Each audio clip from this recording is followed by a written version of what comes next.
you've said before that on a long enough time horizon, everyone wants to be MrBeast. That's a left turn. There we go. Yeah. Well, it is loosely related to the point of money and how even if you have a lot of money, it seems like people want fame. Yeah. What would you rather?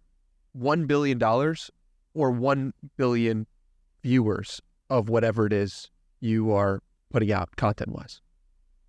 This is 1 billion viewers. Like, it's not the right answer. That answer is right for me. Because, and it's really easy for me to say that too, because I don't have $1 billion, but I have quite a bit. And it's like, my life has not changed. I still sit in my room most of the day and work and do things, right, on the internet. And so I think it's one of those things where, viewers, I think is more powerful, right? And this is something, frankly, I've struggled with the past number of months where, I'm still, seeing paddle through and doing a lot there, but I've kind of started and stopped with like content because, again, going back to competing interests, for those who don't know, ProfitWell, we were one of the first B2B business companies to do content, like hardcore content. Not like here's a blog post and an ebook, but like we had 8 different podcasts and video series. I hosted a show called Pricing Page Teardown, where I would collect data and tear down pricing pages, and had 60,000 people viewing that per episode, which is kind of crazy to think about because it's very niche. But we did a lot of that. And it was really easy for me to produce content when it was in the context of, again, the mission, which is, building the company. And then all of a sudden, I'm no longer, producing the content because, Pal's got a really big marketing team that's great and all that kind of fun stuff. But now it's become, well, do I do more personal brand things? I was talking to a friend of mine and we were talking about something else. Then all of a sudden I was like, made a comment about content. And he's like, I don't know if you really, do you really want to do this? I was like, what do you mean? He's like, well, I'm putting out 300 pieces of content per week. And I was sitting there and I was like, yeah, I know. And he's like, yeah, but whenever we talk, we always talk about all these other things. We don't talk about content at all. So do you really want to do it? And put me on my back feet because I was thinking about it and I wasn't putting in the context of my goals because I was like, well, if I start a healthcare company, I'm not going to be the face necessarily of the healthcare company, right? So should I be doing content, right? And it kind of came down to no, having an audience of some sort, whatever audience you choose that you develop is really, really powerful regardless of what you're going to do in the future. And I think audience is one of those things that the second half millennials, Gen Z totally get. Gen X, baby boomers, they just don't understand it because they've always looked to these authoritative figures that were kind of handpicked as, well, that's the authority, right? Well, now we don't look at, someone on Fox News or someone on CNN as having the authority. We look at, well, let's see what Danny Miranda thinks, right? We look at what is MrBeast saying, not in his mass market videos, but in his interviews, right? How does he think about the world, right? And I think that's really, really powerful. So all of a sudden now competing interests and now I'm kind of going after it. But yeah, I think audience is everything if you're really trying to disrupt something. So then why have you stopped and started your content journey? I stopped and started because, like I said, I didn't have the competing interests. I didn't hack my brain to get around that. I think the other thing, I was looking for permission. I was looking for, from Facundo in particular, because he's someone who he's technically Gen X and he just doesn't understand. He's just I don't understand the content thing. Because he'll look at some of the things that I send him and he's just this is so trite. And he's a guy who wants to read a really long article, which is, an audience, right? So he just doesn't understand some of the game. And I think he respects it, or I don't think he respects it actually in a lot of senses. So I talked to him, I actually called him up after having this conversation with Alex, and I was just like, hey man, are you okay if this is a certain amount of my time per week, even if it has nothing to do with the business? He's like, we talked about it for an hour because he was like, well, why are we doing this? Are we doing it for external validation? Are we doing it for happiness? Are we doing it for this? Are we doing this? All that kind of stuff. Good friend. That's what a good friend does. And at the end of it, he was like, yeah, I'm fine with it. Yeah, as long as it doesn't distract. And obviously this is the number one priority at all times, that kind of thing. I think this helps our goals, if we're going to go do this. And I was like, cool. And I think the other permission was just from myself of it's effort. It's effort. I have a good following, but I don't have a crazy following, right? In order to develop a crazy following, you have to put a lot of effort in. And I think that just giving myself permission to be nope, we're in a season of hardcore work. We're going into this season and this is just what it is. If you wanted to take time off, you'll take it later. And I think that was the permission I needed to kind of give myself with that jolt from having a conversation with Alex. So what does, and you're talking about Alex Hormozi? Yes. Yeah. Okay. I try not to name drop him because everyone loves Alex, but really I'm the much smarter bearded fellow. That's really what you should understand. Well, he's one of the most recent guests of this podcast, so awesome. I just wanted to. Very cool. With the content specifically, what is the current strategy at your current level? And I like to timestamp this because with how wise you are, with how well connected you are, with how much you've done successfully, I think you are going to be one of the most followed voices in the world of business if you so choose and commit yourself to it. Because, dude, I'm sitting here like, how in the world does everyone not know who you are? And that just speaks to how early it is on your journey. So where are you currently with content, and what is your current strategy? Because I think this will be fascinating to look back on in a year or 3 or 5. So, great question. Here's what I struggled with. There's a certain style of content that is high volume and very broad within, let's say, some bounds, right? So I think that you have a group of people who, we know these people. They tweet 10 times a day.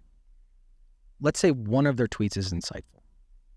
And it's not that it's just insightful to me, it's just in general insightful. And then the rest of it is, don't forget to hydrate, 8 glasses of water a day. Like, just this trite bullshit, right?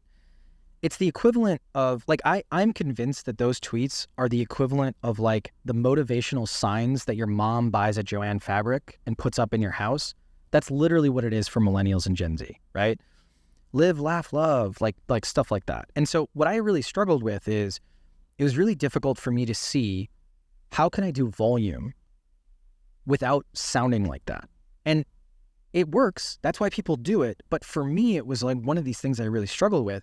And I talked to like Nick Huber about it. I don't know if you know Nick Huber. He's coming on the podcast. Excellent. Very soon. Very, like, good. Awesome. You always have great guests, but these are a couple guys like Hormozi, Huber, it's a number of others like I think are really, really good for the next generation here. But I really struggled with that. I was talking to him about it, and he was just like, you're caring too much. Like, you're caring too much. You have, and the limiting belief was, you have no idea, like, if that's trite or not. Like, it's not trite to their audience. Maybe it's, like, profound to their audience, right? And so, again, and it's so dumb because, like, I've done audience development. I've done all these things in my business, but all of a sudden I was like, okay, well, what audience do I want? So the audience that I want to go after is the best way I can describe it, because I have a couple of ways coming after it that are very imprecise. I really just want Scott Galloway's audience. Not because I love Scott Galloway or anything. I don't have strong opinions, but Scott Galloway has this particular audience where it's a bunch of VPs and executives at all kinds of like influential companies, but he doesn't approach it, and I don't want to say pretentious because I actually respect some of the people who are more intense, but there's other audiences that are, I don't know, like very like, it's like scientific literature you're basically reading, right? So I don't want to go that far. I shouldn't have said that. I don't mean that that's pretentious, but I want like Scott Galloway's audience. There's a certain group of people, they're typically higher net worth. If not, they're on the path to being higher net worth. Your audience is probably on the tail end of that because there's a lot of people who want to be high net worth in your particular audience, but like that's kind of the spectrum. It's a heavily influenced audience. And so first it was defining that. The second part was, how are you going to get up the mountain? And this is where my problem is. My problem is always, I'm going to overthink and I'm going to over strategize what the heck's going on, right? So the first thing that I did is I started doing, do you want me to go through process too? Because I think this is actually helpful for some people. So the first thing that I did is, and this is something I learned when I worked at NSA, is I started collect. And collect is basically, you have particular targets, and a lot of people think that it's a math equation. Bad guy does this, let's go get them.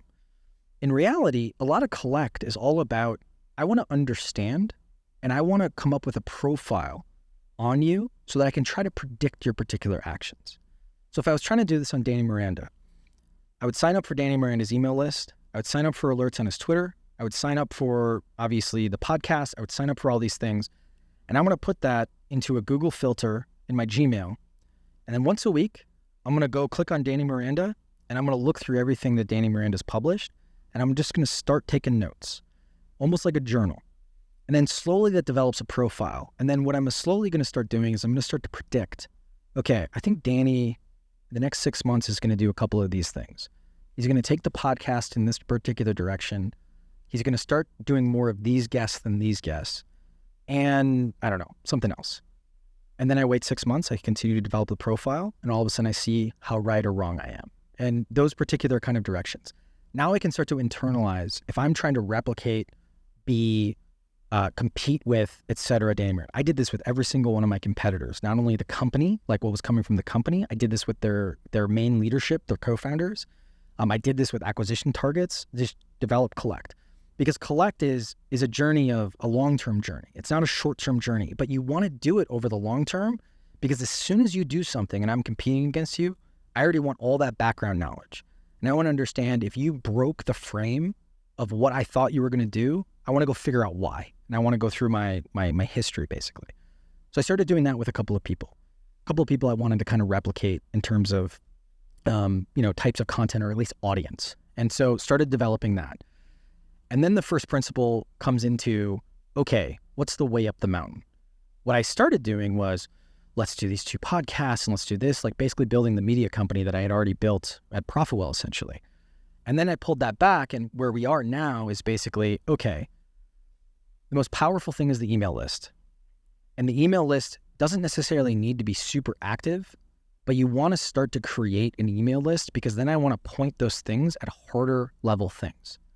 So what I mean by that is started a ConvertKit, just started collecting email addresses. Literally every little tweet, every whatever, hey, by the way, I got these email addresses. I got that up to a few thousand already.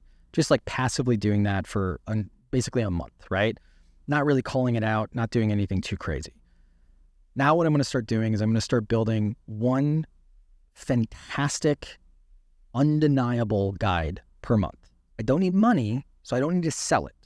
So I'm going to create this whole Collect thing, this whole competitive strategy I just gave, one of the first guides. Here's everything. Not only that, I'm going to have all the templates. I'm going to have all the different things in there. And basically going to have this guide, one per month. During that month, not sure quite yet, but before this and after this, meaning before the post and after the post, bunch of different things that are basically promoting the newsletter from that content. Because I've developed that content, I don't want to think about what Twitter thread I should do on that Tuesday. I just want to take sub-chapter 2, turn it into a thread and throw it out there, right? So all this promotion comes in, starts to build that list. Using that list, you're going to have to pay to get the template. And the pay is not cash. You're going to have to share or do something to get the template, basically. So now all of a sudden, I have this one thing working basically dividends. And this is not like a revolutionary concept. This is like content marketing 101 with a couple of different twists. And then on top of that, just literally committing to being out there. So it's not going to happen right away because I want it to be sustainable. So in the next couple of weeks, all of a sudden you're going to start seeing a lot more just on my social channels.